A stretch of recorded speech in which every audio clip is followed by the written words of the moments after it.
Всем привет! В нашем сегодняшнем обзоре модификация Hyundai HD78. Автомобиль, о котором мы сегодня вам расскажем, получил наиболее массовое распространение на территории Российской Федерации. Коммерческий сегмент Hyundai Motor Corporation представлен на российском рынке практически 10 лет. За это время он себе завоевал всенародную любовь, а также получил наиболее массовое распространение и огромную дилерскую сеть. Сам по себе модельный ряд коммерческого транспорта Hyundai представлен большим количеством автомобилей, начиная с грузоподъемности в 1 тонну и заканчивая трехосными автомобилями грузоподъемностью в 15, 16 и 20 тонн. В нашем сегодняшнем обзоре представитель наиболее широкого сегмента класса среднетоннажных грузовиков модификация Hyundai HD78. Саму по себе машину называют как 78, HD78, но мы привыкли ее называть как Hyundai HD78. Сам по себе автомобиль располагается в нише среднетоннажных грузовиков с полной массой в районе 7,5 тонн. У него большое количество конкурентов японских, европейских, Isuzu, Mitsubishi, Iveco и другие модификации. Но наш автомобиль является лидером в соотношении цена-качество и стоимость владения. Чтобы понять, за что его так полюбили в народе, мы с вами сегодня с ним поближе познакомимся и узнаем самые важные моменты, которые нужно знать при выборе этого автомобиля. Примерно до 2013 года автомобили поставлялись в Россию в виде шасси, абсолютно в собранном виде. Соответственно, мы лишь надстраивали и передавали нашим покупателям автомобили в готовом виде. Где-то примерно с 2013 года была организована сборка самих шасси на заводе в Калининграде. Тем самым автомобиль Hyundai получил российскую прописку. Исходя из цифры, которая указана в модификации HD78, зашит индекс полной массы. Это 7,8 тонны. Но большинство машин, которые к нам попадаются, идут с полной массой 7,5 тонн. Первые важные цифры, которые нужно знать про этот автомобиль, это полная масса и грузоподъемность. Полная масса нашего автомобиля 7,5 тонн. Грузоподъемность шасси в районе 4,7 тонны. Но большинство наших продавцов позиционирует наш автомобиль как пятитонник, потому что запас его грузоподъемности смело позволяет перевозить вам 5 тонн груза. Наибольшую востребованность в грузоперевозках получил сегмент 5 тонн. Поэтому модификация Hyundai HD78 и получила столь массовое распространение по нашей стране. У модельного ряда HD есть также и другая грузоподъемность. Например, Hyundai HD65 приспособлен для перевозки 8 европалет и 3 тонн груза. Hyundai HD120 это уже автомобиль грузоподъемностью 7 тонн и количеством палет от 10 до 15. Hyundai HD170 это 10-тонник, Hyundai HD250 это уже 15-тонный автомобиль на базе трехосного шасси. Ввиду того, что мы продаем полнокомплектные автомобили, они у нас состоят, как правило, из нескольких составляющих. Это шасси, это фургон и холодильная установка. Теперь более подробно мы с вами проговорим про шасси. Более полное название Hyundai HD78 в документации имеет еще две приставки – Short и Long. Short это, соответственно, короткая колесная база длиной 2,78 и возможностью установки фургона на 8 европалет. В нашем случае Hyundai HD78 Long. Здесь колесная база 3,735 метра и, соответственно, возможность установки фургона длиной 5,20 на 10 европалет. Но постоянные доработки и поиск что-то нового привели к тому, что в России научились делать из модификации Long, назовем это по-русски Extra Long. То есть в данном случае разрезается рама, удлиняется колесная база, и у нас есть возможность установки фургона длиной уже до 6,2 метра и кубатурой даже больше, чем 30 кубов. Это особенно актуально для тех, кто возит легкие грузы и кому требуется значительно больший объем, чем стандартный. Компоновка шасси стандартная. Привод на задние колеса, колесная формула 4х2. Рессорная подвеска спереди и сзади. 7,5 тонн полной массы распределяется следующим образом: 2800 вперед, 4700 назад.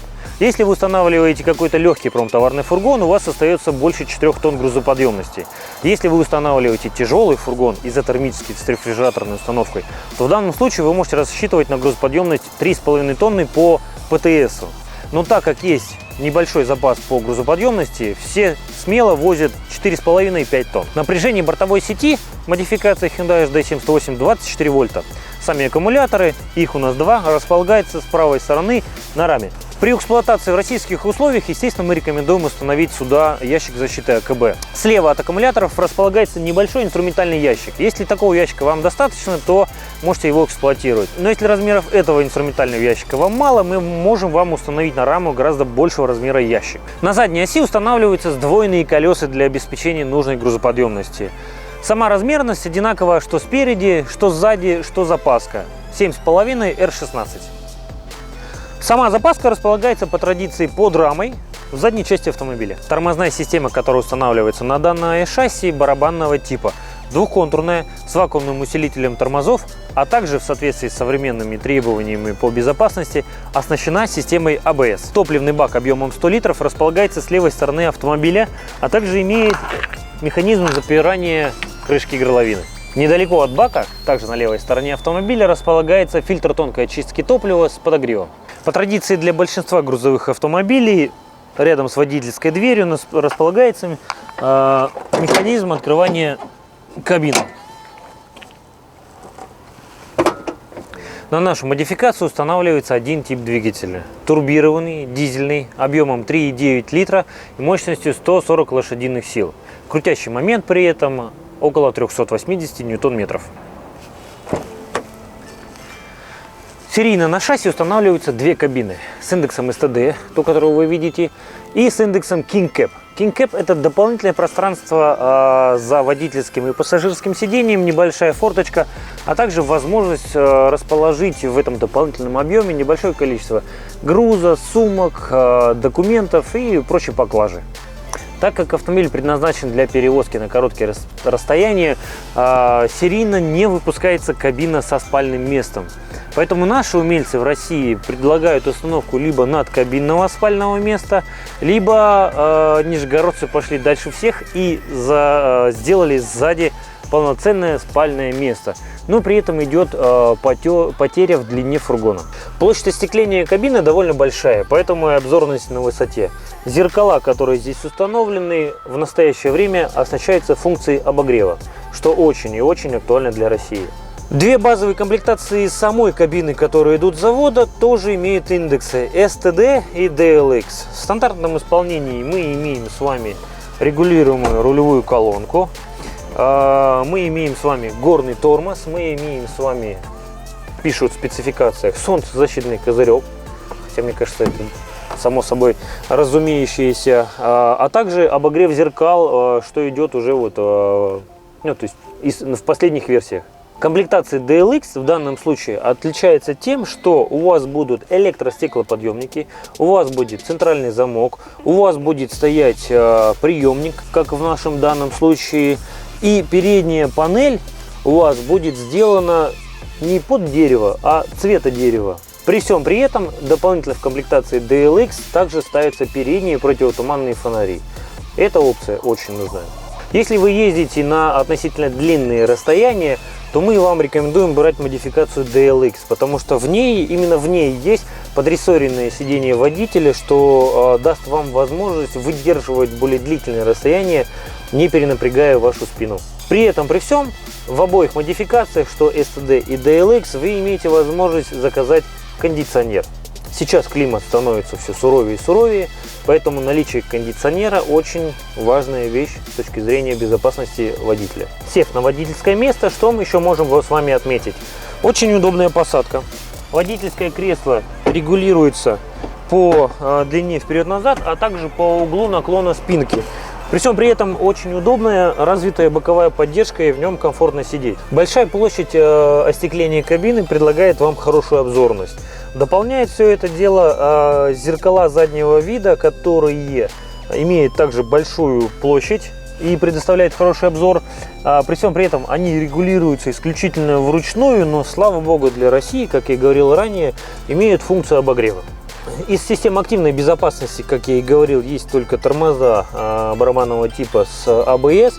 Из систем пассивной безопасности для водителя предполагается трехточечный ремень безопасности с преднатяжителем. Для второго пассажира точно такой же трехточечный ремень, а для третьего пассажира, к сожалению, только двухточечный ремень безопасности. Наш турбированный дизельный двигатель довольно неплохо справляется с качеством российской солярки.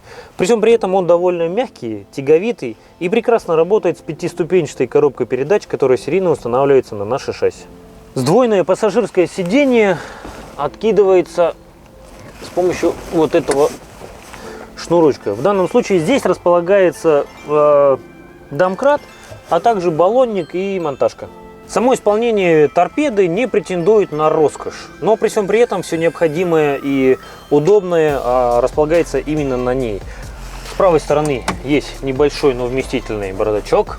На центральной части, соответственно, мы располагаем воздуховодами, кнопками включения задних туманных фонарей, обогрева зеркал, передних туманных фонарей, аварийки. Здесь место под зарядку, либо под прикуриватель. Сама пепельница у нас прячется и ее практически незаметно. Вот в данном случае здесь она довольно вместительная. Этот отсек у нас предназначен для каких-то мелочей, но при установке холодильного оборудования мы в него вмещаем пульт управления нашей холодильной установкой. Соответственно, здесь серийно в модификации DLX установлен радиоприемник, так называемый. Но если необходимо, вы можете его вынуть и поставить обычную магнитолу, либо вместо однодиновой поставить уже двухдиновую магнитолу с DVD, с навигацией, ну, соответственно, то, что вам просто нужно по себе. У нас есть кнопка включения и выключения рециркуляции салонного воздуха, а также принципиально простой, проверенный временем узел регулировки оборотами, направлением обдува, а также температурой салонного воздуха.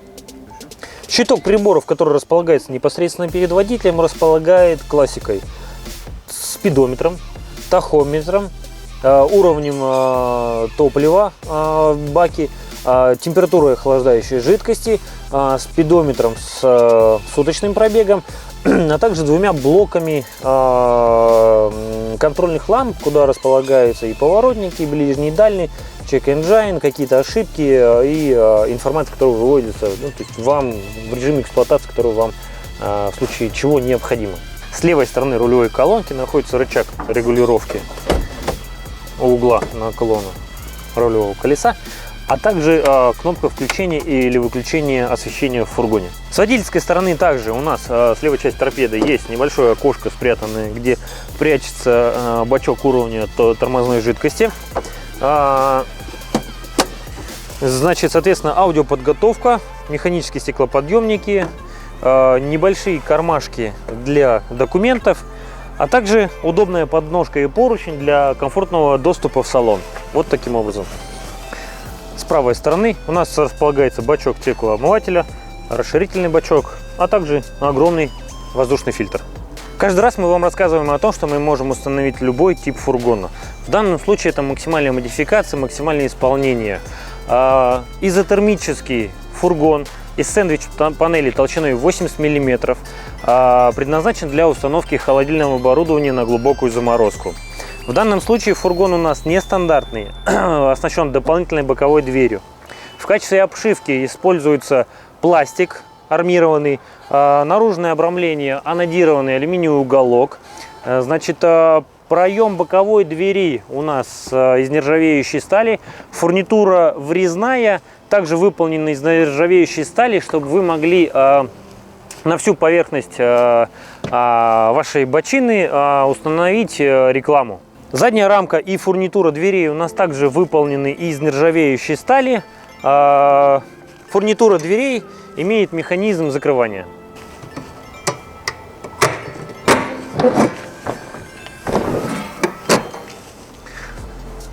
Каждая дверь имеет механизм фиксации в открытом положении. Для удобства доступа внутрь фургона у нас есть специальный поручень и ступенька. Внутренняя обшивка нашего фургона также выполнена из пластика. В качестве утеплителя у нас используется экструдированный импортный полистирол толщиной 80 мм. Для освещения внутреннего пространства фургона мы используем светодиодные лампы. В качестве обшивки фургона в стандартном варианте идет сетчатая фанера. В нашем случае идет рифленый алюминий, но по вашему желанию мы также можем на полу выполнить заливку из пенополиуретанового двухкомпонентного клея. Он может быть с абразивной крошкой, а также без.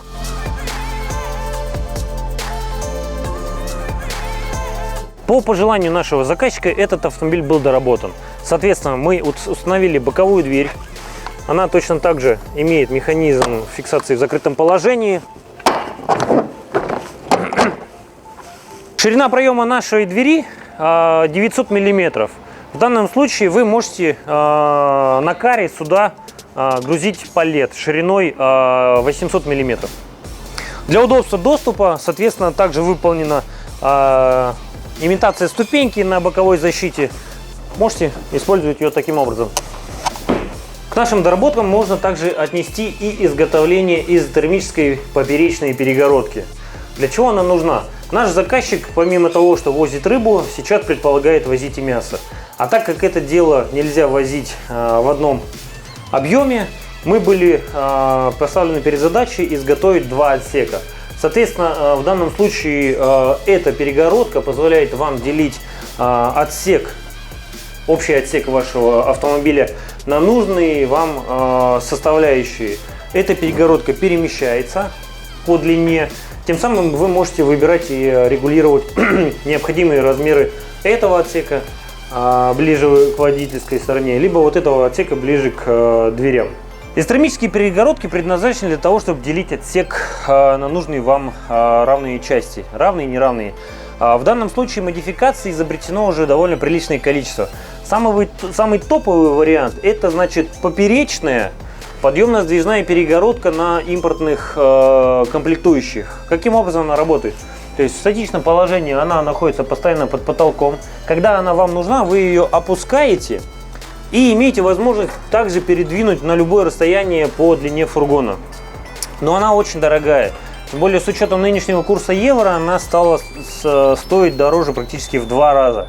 У нас стояла задача сделать компромиссное решение, то есть и сделать и перегородку, но при этом не потратить очень много денег. В данном случае изотермическая поперечная перегородка шпингалетного типа. То есть что мы имеем? Мы имеем возможность фиксировать перегородку по длине фургона в нужном нам положении с помощью установленных на боковых стенках и потолке такелажных лент. И, соответственно, из механизма фиксации у нас 3 шпингалета. Наверху 2 по бокам. Соответственно, и 2 поручня. Двигается это все просто.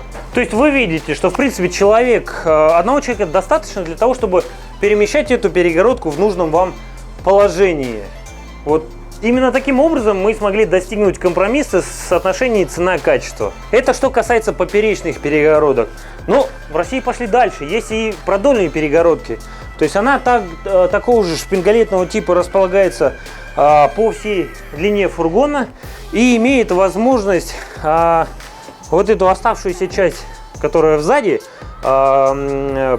поворачивать налево или направо, делать тем самым отсек буквой «Г» в любую сторону и регулировать тем самым нужный вам объем для заморозки, для охлажденки. Основной составляющей мультитемпературных фургонов является, конечно же, холодильное оборудование. В данном случае мы установили холодильное оборудование марки Zanotti, итальянское проверенное холодильное оборудование. У нас с вами 2 испарителя для каждого отсека. Они способны работать на любую температуру в любом отсеке, но преимущество будет расположено таким образом, что если вы в первом отсеке поставили температуру минус 20, а здесь плюс 6, то по функционалу сначала наберется температура минус 20 в первом отсеке, а потом, соответственно, будет опускаться температура до плюс 6 во втором отсеке.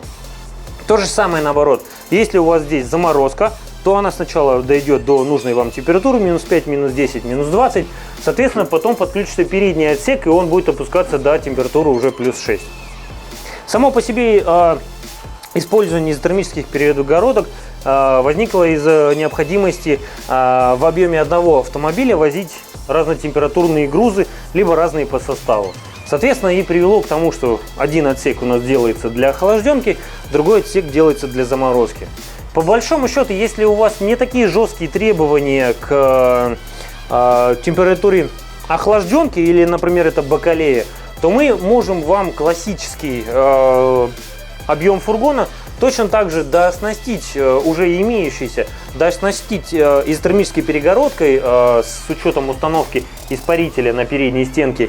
И вы в переднем отсеке, соответственно, можете возить любые температурные грузы, а вот во втором отсеке уже можете возить здесь бакалею, охлажденку, но только это при условии, что у вас не жесткие требования к именно второму отсеку. При всем при этом наши, конечно, рекомендации и пожелания, если у вас все-таки режим охлажденки во втором отсеке, да, и то, конечно же, нужно ставить систему с двумя испарителями, несмотря на то, что это прилично дорого вообще для холодильного оборудования. При всем при этом, да, ну, вы там не потеряете продукцию, не испортите ее из-за несоблюдения температурного режима, но и вашей карме будет плюс 100. В таком исполнении это у нас двухотсечный фургон. А в таком исполнении классический однообъемный фургон. Напомню также, что внутреннее пространство позволяет нам Т-образным способом расположить 10 европалет. Есть у нас клиенты, которым 10 европалет мало. Соответственно, выход из ситуации: мы можем вам фургон любой сделать либо шире, чтобы два палета у вас вставали поперек. Таким образом, при 5-метровой длине у вас будет вместимость 12 европалет.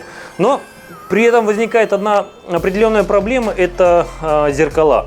То есть при стандартных зеркалах и увеличенной ширине фургона по наружным габаритам до 2600 зеркала не будет ничего видно.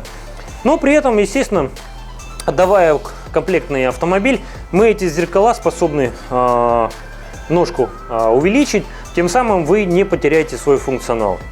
Это вариант номер один. Вариант номер два: мы вам можем разрезать раму, увеличив тем самым колесную базу. И при этом с длины 5,20 наша длина фургона увеличится до длины 6,20. Таким образом, мы также получим с вами 12 европалет Т-образным способом при стандартной ширине 2,20, но при этом, соответственно, автомобиль будет довольно длинный. Метаморфозы с шасси и фургонами на этом не заканчиваются. Есть вариант номер 3 для особо страждущих. Но в данном случае нужно быть предельно аккуратными, потому что эта машина небезопасна. Что я имею в виду? При длине 6,20, то есть разрезанной раме увеличенной длине, и увеличенной ширине 2,600, мы с вами получаем 15 палет вместимости. Это актуально для тех, кто возит воздух, в кавычках, да, либо, соответственно, какие-то грузы, которые требуют максимального объема. На данном шасси при 5-тонной грузоподъемности этого шасси и при таких размерах будки вы в остатке получите в районе 3-3,5 тонн грузоподъемности, не больше, и в зависимости от веса вашего фургона, но получите значительный объем. Думайте, то есть 3 варианта: 10 палет стандартный размер, увеличенная ширина 12 палет, увеличенная длина 12 палет и увеличенная длина-ширина — это уже 15 европалет вместимости. Холодильное оборудование, которое здесь установлено, итальянской фирмы Zanotti. Модификация этой холодильной установки SFZ238 с двумя испарителями. Мощности этой холодильной установки достаточно для данного объема, для перевозки продукции при режиме охлаждения, а также при режиме заморозки минус 10, минус 15 градусов.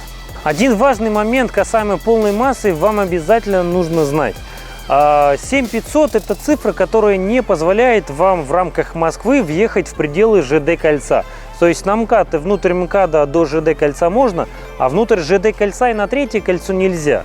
Так вот, если ваши точки находятся в пределах ЖД-кольца и на третьем транспортном кольце, то для вас мы можем занизить полную массу до 6950 килограмм.